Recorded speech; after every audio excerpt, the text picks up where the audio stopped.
தினம்தோறும் விளக்கேற்ற நல்ல எண்ணெய் இதயம் நல்லெண்ணெய். வந்தாரு, ஜட்ஜ பார்த்தாரு, என்னை பார்த்தாரு.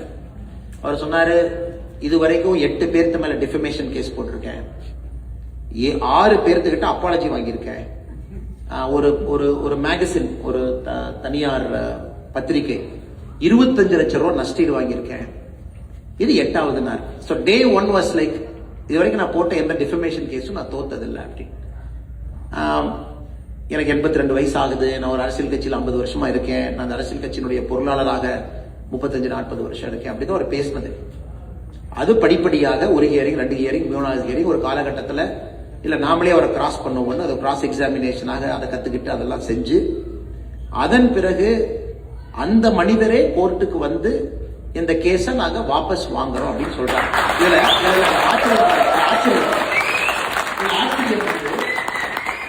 அத ஒரு 4 பேர் பத்திரிகையில் எழுதுறான்.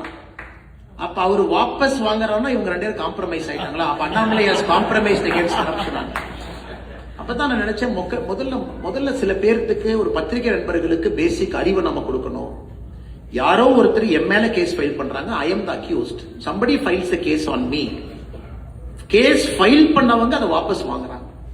அப்ப whatever got to do with case file பண்ணவங்களுக்கும் எனக்கு என்ன சம்பந்தம்? கேஸ் ஃபைல் பண்ணவங்க எப்பனாலும் வாபஸ் வாங்கலாம், எனக்கு அதுக்கும் எந்த சம்பந்தம் இல்லை.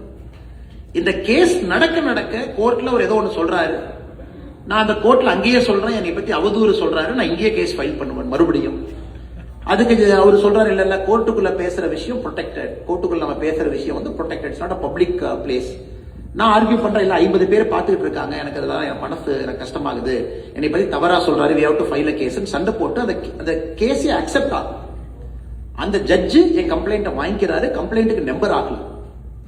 அப்ப அந்த ஆப்போசிட் தரப்பினுடைய வழக்கறிஞர் சொல்றாரு, இல்ல சுப்ரீம் கோர்ட்டுடைய ஜட்ஜ்மெண்ட் இருக்கு, கிராஸ் எக்ஸாமினேஷன் அப்ப பேசக்கூடிய விஷயத்துக்கு நீங்க எஃப்ஐஆர் நீங்க போட முடியாது. You cannot file a defamation inside the court. பப்ளிக்ல பேசினா தான் அது நம்பர் ஆகாம ஒரு கம்ப்ளைண்டா இதே ஃபைல் இருக்கு.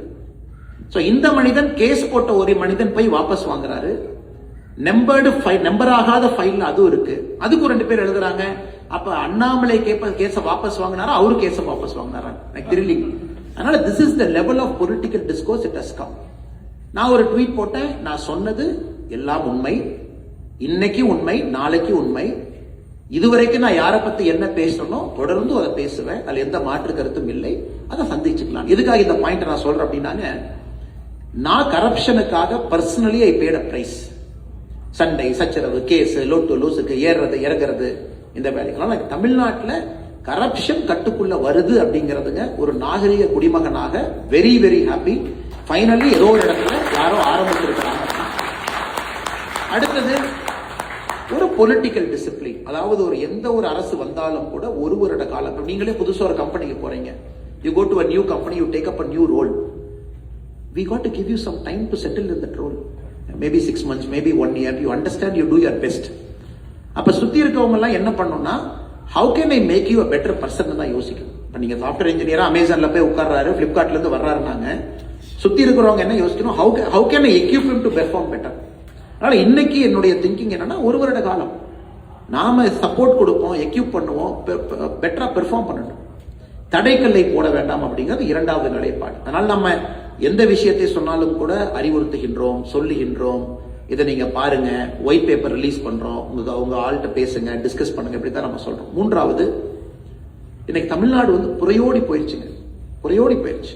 நான் ஏற்கனவே சொன்னேன், இங்கிலாந்து பாலிடிக்ஸ் மாதிரி இவ்வளவு கேப் இருக்கு, வரவுக்கும் செலவுக்கும் சம்பந்தமே இல்லை. somebody is sitting in that governance. மாத்துறது அவ்வளவு ஈஸி கிடையாது. அதனால இன்னைக்கு very hopeful start. let us wait, let us be patient. 1 year is the minimum time a political party or a government needs. new government. அதுல பாதி பேர் வந்தக்கூடிய அமைச்சர்கள்லாம் அவங்க இதுவரை கவுன்சிலரா கூட இருந்ததில்லை, இன்னைக்கு அமைச்சர்களா இருக்காங்க. பாவம், அவங்களுக்கு அந்த ஸ்பேஸ் கொடுக்காம எப்படி அவங்க பெர்ஃபார்ம் பண்ணுவாங்க? and somebody is a minister, you got to give him space. டே 1 பண்ண எப்படி அவங்க பண்ணுவாங்க? அவங்களுக்கு ஃபைல் நோட்டிங் என்ன, லெஃப்ட் என்ன, ரைட் என்ன, இன்கமிங் என்ன, அவுட் கோயிங் என்ன, செக்ரட்டரி லெவல் மீட்டிங் என்ன செய்யணும்னு அவங்களுக்கு தெரியறக்கே 6 மாசம் ஆகும். அதனால இன்னைக்கு அந்த நேரம் நாம் எல்லோரும் கொடுக்கணும். டிவிகே கவர்மெண்ட் தமிழ்நாட்டுக்கு நல்லது பண்றாங்கன்னா முதல் ஆளா நம்ம எப்பவுமே வரவேற்க போறோம். கரப்ஷனை யார் கட்டுப்படுத்துறாங்களோ நம்ம வரவேற்க போறோம்.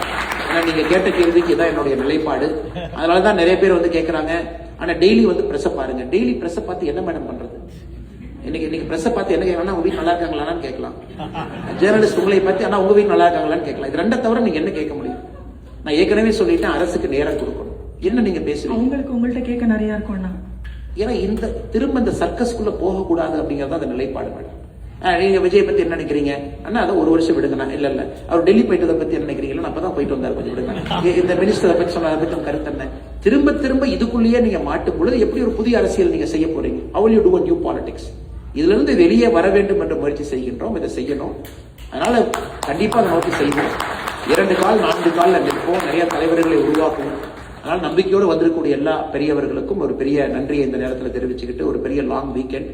நான் ஏற்கனவே அரவிந்த் அவங்ககிட்ட சொன்னேன், யாரையும் ரஷ் பண்ண வேண்டாம். கண்டிப்பா நம்ம புகைப்படம் எடுக்கிறோம்னு நினைக்கிறவங்ககிட்ட நம்ம இருந்து புகைப்படம் எடுப்போம்.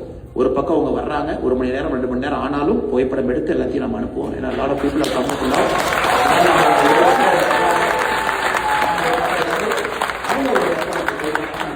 அரேஞ்ச் பண்ணுங்க. அதே நேரத்தில் உங்களுக்கும் பெரிய நன்றி. அட்லாண்டால இருந்து வந்து இந்த நிகழ்ச்சி